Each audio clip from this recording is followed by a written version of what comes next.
Hey all.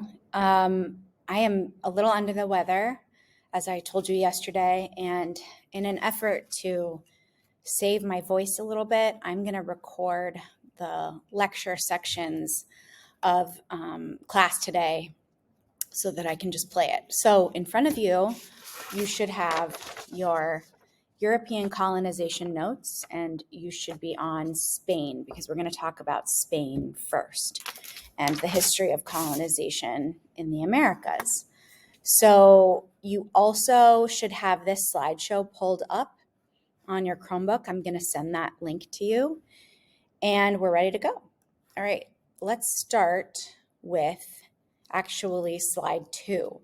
So what I'd like for you to do, and you can do this casually because I am not collecting these notes. This is for you to kind of implant this information in your brain. You can shade on this map the location where Spain colonized in the Americas.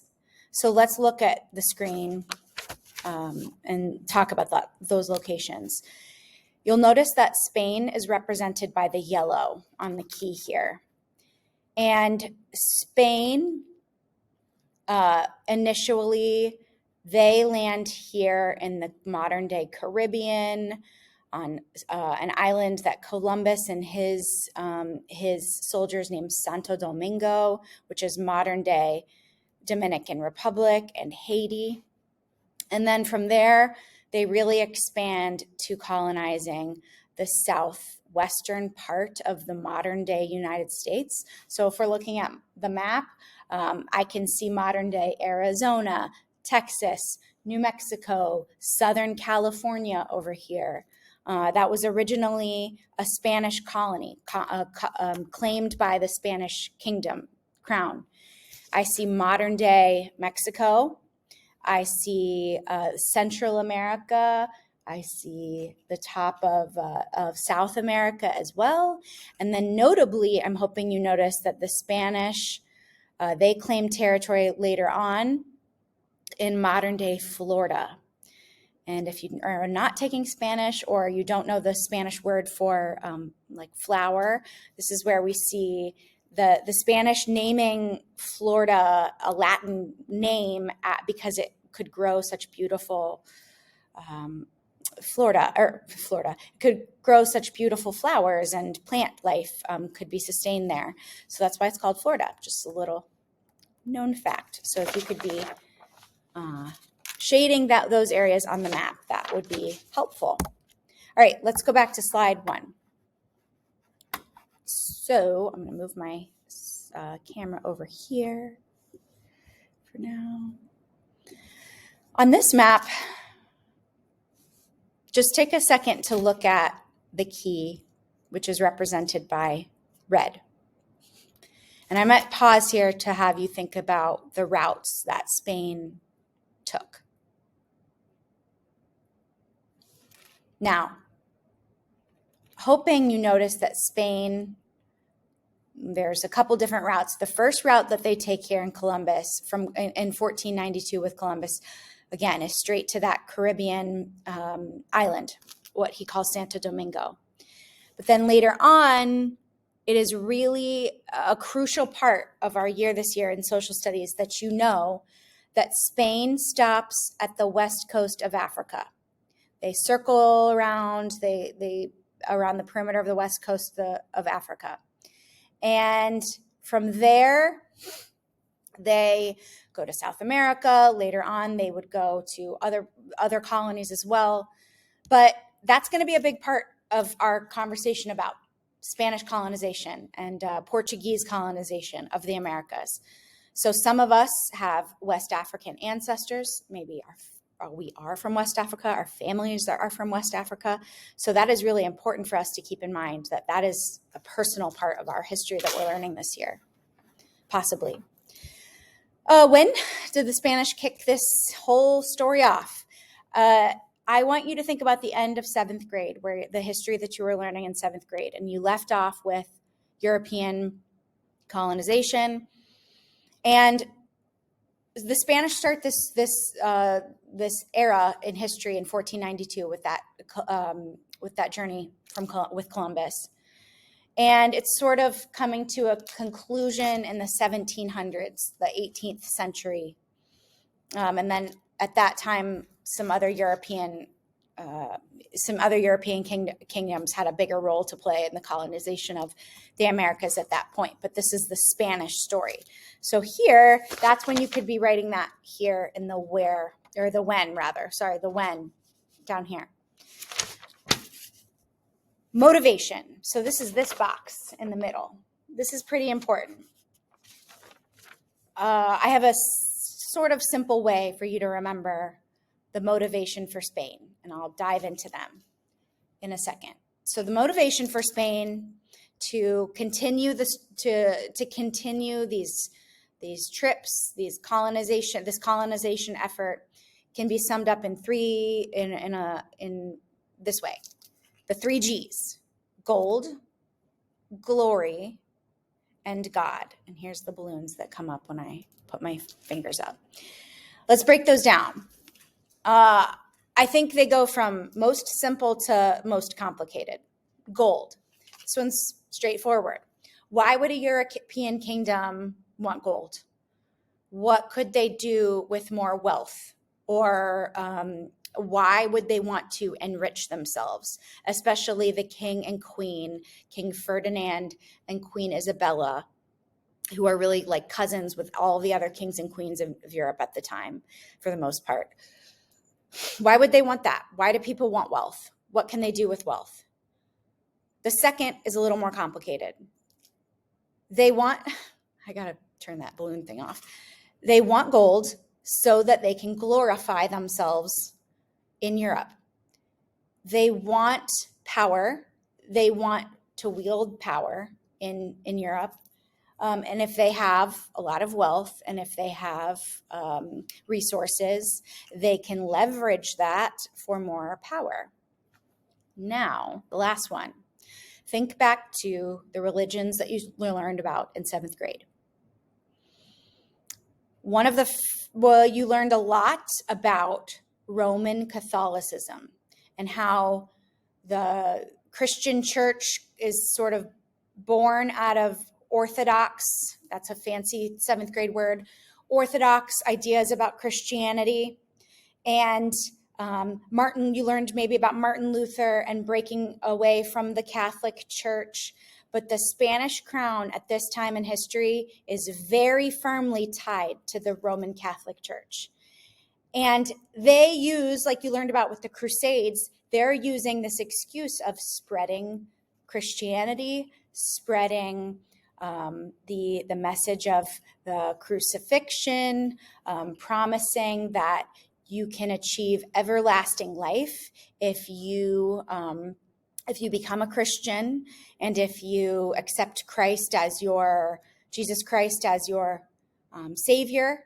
So that's the message that they're using to recruit soldiers and investors in Spain and other places. And they're saying, hey, well, yes, we are going to go and look for gold, which will glorify us in Europe, but we're really doing this so that we can save the souls of anybody we might find in the Americas. And we will make sure that they hear this message that they need to save their souls. Because it sounds like a nice thing to care for someone or to say that you're caring for someone and to care about their soul. That sounds nice. But all of this is a big simplification, like you might remember in 7th grade when you learned about those crusades. So that is the motivation for Spain: gold, glory, and God, the 3 G's. This also happens at a time in history when the Renaissance is happening and more people are learning to read because the printing press is printing more printed material. We've got a lot of enhancements with nutrition. Less people are dying from the plague. Lifespans are longer. Children are children are surviving. More children are surviving past childhood. And so notably, this explorer named Marco Polo, who you maybe have heard about playing a game based on his name in a swimming pool. But Marco Polo prints this book about his travels, and it really excites people in Europe. It excites the imagination. People are imagining these other lands that they maybe had previously not heard about or dreamed of. So this kind of like kicks things off. And it later leads to a lot of other European empires kind of getting in on this colonization game and wanting to grab that land up from themselves. Now, always want to ask you to keep this in mind. Do we think that this land was completely empty and devoid of any people or human beings with cultures and families and societies? No, we know that because we studied that a couple weeks ago. And we've already talked about what region they were colonizing in the Americas. So if you're going to put that, summarize those lands that I told you about on the last slide, that would be in this box here. Let's go to the next slide. And skip this one. Okay. So at this point, I'm going to pause my video, but I would like for you to do something at your table. I would like for you to turn and talk to your table for a couple minutes, and I'd like for you to discuss two specific things. Number one, what is going on in these two paintings? These are paintings. What's going on? What do we see? Everything that we notice. It could be anything and everything. I want you to really look, and I want you to talk about what do we see? What's going on here? These paintings were painted by two different artists. This guy painted this painting, and this guy painted this painting. And these were the years that the paintings were completed. And the second thing that I want you to discuss and question, I want you to discuss is, can we, as historians, can we rely on these paintings, these two paintings, to tell us what was actually happening in this story of European colonization? Can we rely that they're going to tell us accurately what was going on? And I'm going to have you pause there. All right. Hopefully you had a very rich discussion. I'm going to keep going. So how did the Spanish treat indigenous Native people? This is this first box right up here. So the Spanish, you can think of the way that they treated indigenous Native people. It was harsh. It was often very complicated and ridden with conflict and violence.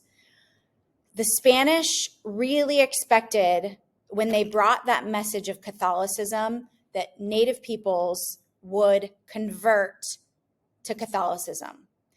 And Native peoples had their own they had their own religions, they had their own spiritual practices, and to have one forced onto you with the threat of possibly violence or possibly death or possibly violence towards your family, if you don't accept the religion of these strangers that you don't know, that's going to force people's hands, meaning it's going to really force people to possibly make a choice that they don't have a whole lot of say in. So we need to keep that in mind when we think about the way that the Spanish interacted with Native peoples. They also start this story of bringing disease to Native peoples. They encouraged infighting amongst Native peoples to possibly enrich themselves and their own goals, the Spanish's goals. We know of stories of them bringing blankets ridden with smallpox that they would give to Native peoples. And that was not just the Spanish, but that was a method that they used for a method of control. But Native people also teach the Spanish new methods for growing crops and foods that they were not familiar with in Europe, or that they could take back to Europe. So they're teaching the Spanish a lot of methods. And then before the Coronado exhibition, there were 100 thriving Pueblo communities in what is modern day the southwestern part of the United States and Mexico. And by the 1700s, there were 100 of those communities. And by the 1700s, only 19 were still able to be sustained. So you can see the population was really, in a lot of cases, just decimated with their interactions with Europeans. So what's the legacy on the continent? The legacy, the first story, which is here on your notes box. First, we get the Columbian Exchange. And the Columbian Exchange brings all of these improved diversity of the diets. So people are eating a more diverse diet. If you've ever talked to a nurse or your doctor or your family, people will always recommend you want a really healthy diet. You want a diverse diet. You want lots of color on your plate. And the reason for that is because that keeps us healthier. We have more nutritious meals. And so that the Spanish bring a lot of those crops, and I am losing my train of thought, back to Europe, and so people have healthier diets. But it also brings those diseases to the Western Hemisphere that indigenous people have not encountered before, and many of them do not survive those diseases. And then one of the biggest things that we're going to be discussing this year in 8th grade social studies is this practice of race-based slavery and its long-standing consequences for all of these locations in the Americas. And we're going to kind of hone in on the consequence for what will become the United States. But this practice of the transatlantic slave trade is a huge consequence and legacy that the Spanish leave. All right, maybe you're taking Spanish, maybe you have a friend who speaks Spanish, maybe you speak Spanish in your family. There's a reason for that. That's a consequence, that's a legacy of Spanish exploration in the Americas. So much of South America, Mexico, a lot of places in the US, people's first languages is Spanish, and the Spanish bring their language. And yes, there are tons of indigenous languages out there, but Spanish is the dominant language in South America, and that's a legacy. Another legacy is that disease wipes out many, many, many native peoples, and this production of crops in the Americas, we call them cash crops. It drives this motivation for Europeans have for enriching themselves, the money, the profit that would come from growing those crops and selling those crops. And so it also, unfortunately, drives this transatlantic slave trade that we're going to talk more about in a couple weeks. And then another legacy is that Catholicism is still the dominant religion among indigenous Hispanic peoples in the Americas. The Catholic Church is huge in Mexico and South America. That's one of the legacies of Spanish exploration. And you don't have to write down many of these people, but this is a list of Spanish conquistadors, we would call them, Spanish explorers, and where they land, and yeah, that's a list. All right, I'm going to pause here for a video about the Columbian Exchange. And this video basically describes how this exchange worked. And then lastly, this is just an image of one of the oldest permanent settlements in the U.S. in Florida, St. Augustine, Florida. And you can see the unique architecture there, but this is a Spanish structure. Okay, I'm going to pause there before we get to France.